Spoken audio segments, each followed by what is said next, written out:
Goeiemôre. Ons lees vanoggend uit Johannes 20 van vers 1 tot 9. En ons spreektema is donker nag. Kom ons bid saam. Here, baie dankie dat ons hier by mekaar kan wees op 'n nuwe dag. Dankie vir u goedheid. Ja, Here, die winter sluip nader en dis nie altyd vir ons 'n goeie tyd nie. Veral hierso op die Hoëveld kry ons baie koud. Dis nooit vir ons lekker nie. Maar dan sê ons vir u dankie vir die koue, want koue bring reën vir mense wat dit baie nodig het. En so besef ons maar ons moet ook dankbaar wees vir elke seisoen in ons lewe. Dankie dat u goed is vir ons. Ek bid vir hulle wat siek is, hulle wat deur 'n baie moeilike tyd gaan, dat hulle elkeen sal aanraak. Dankie ook vir hulle wat gesond word, huis toe gaan. Dankie dat ons nou rondom die woord kan by mekaar wees. Amen. Ons lees uit Johannes 20 van vers 1 tot 9. Opwekking van Jesus. En vroegoggend op die eerste dag van die week, terwyl dit nog donker was, kom Maria Magdalena tot by die graf en sien dat die klip van die graf verwyder is. Sy hardloop toe en gaan na Simon Petrus en na die ander disipel vir wie Jesus liefgehad het en sê vir hulle, die Here het die graf weggevat en ons weet nie waar hom neergelê het nie. Petrus en die ander disipel het toe uitgegaan, na die graf gegaan. Die twee het saam gehardloop, maar die ander disipel het vooruit gehardloop, vinniger as Petrus en eerste by die graf aangekom. Toe hy vooroor buks en hy die linnedoeke lê, hy het egter nie binne gegaan nie, maar toe Simon Petrus wat hom gevolg het daar aankom, het hy die graf binne gegaan en die linnedoeke daar sien lê. Die doek wat oor sy kop was. Die doek het nie by die linnedoeke gelê nie, maar was een kant afsonderlik opgerol.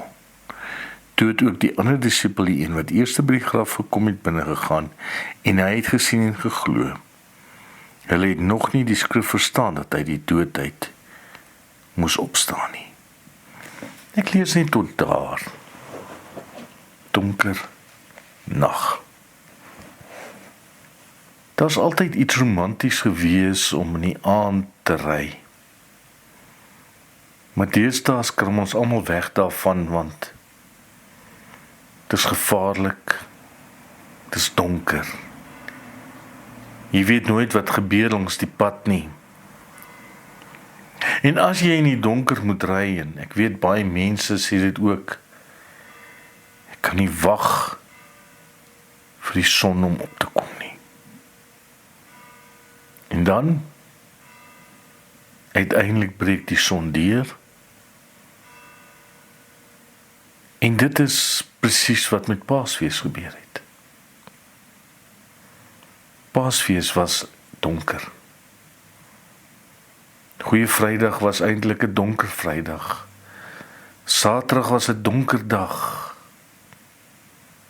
Die son het eers opgekom. Met die oggend, die Sondag, toe almal gesien het dat Jesus die graf uit opgestaan het. Dit was nogal interessant dat Maria, en ek veronderstel dat sy nie meer kon wag nie. Ons lei af, dit was nog donker daar die Sondagmôre. Daag sy by die graf van Jesus op. En anders as wat ons verwag het, reageer sy. Ja, Maria Magdalena was een van Jesus se reisgenote. Sy was die een wat Jesus gees uit haar gedryf het. Sy het eers gehoor en gesien terwyl Jesus besig was in sy bediening. maar het sy geluister. Want hier in die donker uur van haar lewe, in die donker voor die graf, weet sy nie wat aangaan nie. Sy sien die steen is weggerol. Sy het nie geweet hoe sy daai steen gaan weggerol nie. En nou die steen weggerol is, word sy aans bevange. En sy hardloop na Petrus en Johannes toe, om vir hulle te gaan sê, die graf is leeg. Nie dat Jesus opgestaan het nie, nee. Sy het dit nie verwag nie.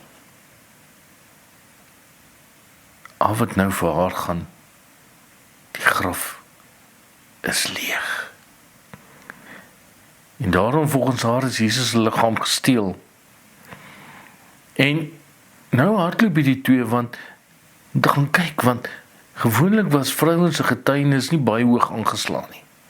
Dit was nie as geloofwaardig geag nie. En Petrus en Johannes hardloop om seker te gaan maak. En dan sê Johannes, die geliefde disipel, hy het eers by die graf aangekom. Maar hy was bang.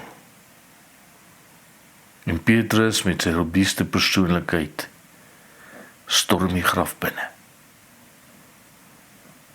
Die doek wat op Jesus se kop was, lê een kant mooi opgerol. Ja, daar het baie goeie betekenis, baie belangrik, want as die linne nie daar was nie, as Jesus se liggaam gesteel was, sou die linne ook weggewees het. Niemand sou tyd gemors het om die linne netjies op te rol nie. En dit is wat Petrus eers te sien. Linne wat opgerol is. Johannes, die geliefde disipel, het die tweede gesien. En hy het geglo. En hy het geglo dat Jesus opgestaan het, want Jesus is dit reeds voor sy dood oor homself gesê. En nou is Johannes oortuig dat Jesus opgestaan het toe die leë graf sien. En daarmee maak Johannes dit ook vir ons moontlik om die boodskap van die opstanding te glo, sonder dat ons fisies self daar was. Johannes roep daarom sy lesers op tot geloof. Johannes sê, ons kan glo. Ons kan glo dat Jesus opgestaan het en ons kan glo dat Jesus waarlik die Seun van God is. Ja, in moeilike duisternis tye, soos waar Petrus, Johannes en Maria hulle self bevind het, kan ons vashou aan Jesus die opgestaande Here. En dit is God se onverdiende liefde aan ons. Ja, Paasfees het al begin in Egipte. Begin met 'n almagtige en ewige God wat aanhou om almal lief te hê te midde van die duisternis. Ja, ons is deur die donker tye van Goeie Vrydag. En ons het die graf beleef en ons het die Sabbat beleef wat Jesus in die graf lê. Maar Paasfees gaan daaroor dat 'n genadige God sy Seun gestuur het as die antwoord op ons gebrokenheid, ons sondigheid. En daarom kan ons altyd dankbaar wees.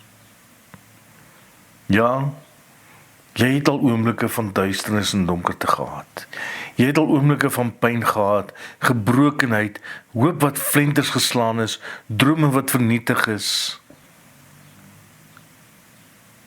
Wat ons gelaat het met 'n klip wat ons nie kan beweeg nie.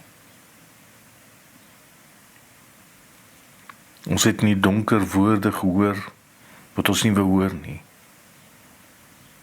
Ons het gesien hoe besigheid tot as verander. Ons het die dood beleef van ouers en vriende en familie. Pyn gebeur wel. Pyn kan nie sy stap word nie, dis deel van ons lewe. En soms is dit baie moeilik om 'n nuwe dag in die gesig te staar. Want ons lewens word oorval met dinge wat spanning op ons plaas. Maar tog ten spyte van alles, sien 'n genadige God ons deur. 'n God wat ons nie vergeet nie, 'n God wat ons raak sien, daar waar ons agter die klippe van ons eie harte wegkruip. En stil kom sit hy Sondag voor ons hart se deur neer. Die Here het ons lief. Die Here het jou lief. Die Here is by jou. Paasfees gaan oor geloof. Paasfees gaan oor hoop. Paasfees gaan oor die versekering dat Jesus Christus inderdaad vir ons sondes gesterf het en ons vrygemaak het. Ek wil jou herinner aan Johannes 5 vers 24 wat sê: Dit verseker ek julle, wie luister en wat ek sê en hom glo wat my gestuur het, het die ewige lewe. Hy word nie veroordeel nie, maar het reeds uit die dood na die lewe oorgegaan. Ja, jy het die ewige lewe en dit nie jou eie toedoen nie. Want Jesus het vir jou aan die kruis gesterf, die dood oorwin en opgestaan.